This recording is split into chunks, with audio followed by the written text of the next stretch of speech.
పరిసరాలను పరిశుభ్రంగా ఉంచుకోవాలని కోరారు GHMC mayor Vijayalakshmi. Banjara Hills NBT కాలనీలో ప్రీ మాన్సూన్ శానిటేషన్ డ్రైవ్ ప్రారంభించారు. ఇంటిలో ఉన్న చెత్తను తప్పనిసరిగా స్వచ్ఛ ఆటోలకు అందివ్వాలని చెప్పారు.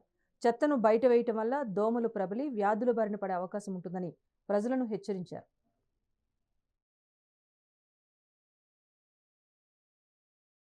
ఇక్కడ మనం ఎక్కడ ఇదవుతున్నాం, ఎంత మనం చేసుకుంటూ వస్తున్నాం. ఎవ్రీ ఇయర్ మనం డ్రైవ్ చేస్తూనే ఉన్నాం, ఈ శానిటేషన్ డ్రైవ్ చేస్తూనే ఉన్నాం. కానీ ఏమవుతుంది, ఎక్కడైనా మీరు చూస్తున్నారా, మన స్పెషలీ నేను మన ఏరియాలో మన గురించి మాట్లాడుకుంటున్నాను. అంటే అక్కడ చూస్తే కుంట ఏరియా లోపల అదొక జీవితం, అంటే అక్కడే చెత్త. ఎన్నిసార్లు చెప్పినా ఎవరు ఇప్పుడు ఆఫీసర్స్ ఏదైతే మీరు ఆటోకి టైర్ పంపాలి అని చెప్తున్నారో, ఎక్కడ కూడా మీరు చాలా మంది టైర్ పంపట్లేదు, ఆటోకి ఇవ్వట్లేదు. మీరు వర్క్ అదే ప్రాక్టీస్ చేస్తున్నారు. మేము బయటకి పొద్దున స్పెషలీ 3 o'clock 4 o'clockకి మన వర్కర్స్ వెళ్తున్నారు, అదే ప్లాస్టిక్. నేను నా కళ్ళతో కూడా చూశాను. మళ్ళీ ఇక్కడ ఒక పాయింట్, నేను 2 బిన్స్ కూడా తెప్పించేసాను.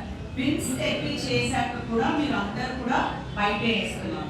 మళ్ళీ అక్కడ సాయిబాబా గుడి దగ్గర మళ్ళీ అక్కడ ఇట్లాంటివి మనము ఇప్పుడు ఆర్బీస్ ఉన్నారు.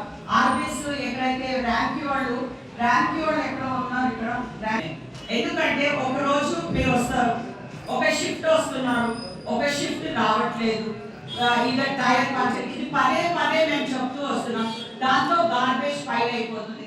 ఇక్కడ మనం ఎక్కడ ఇదవుతున్నాం, ఎంత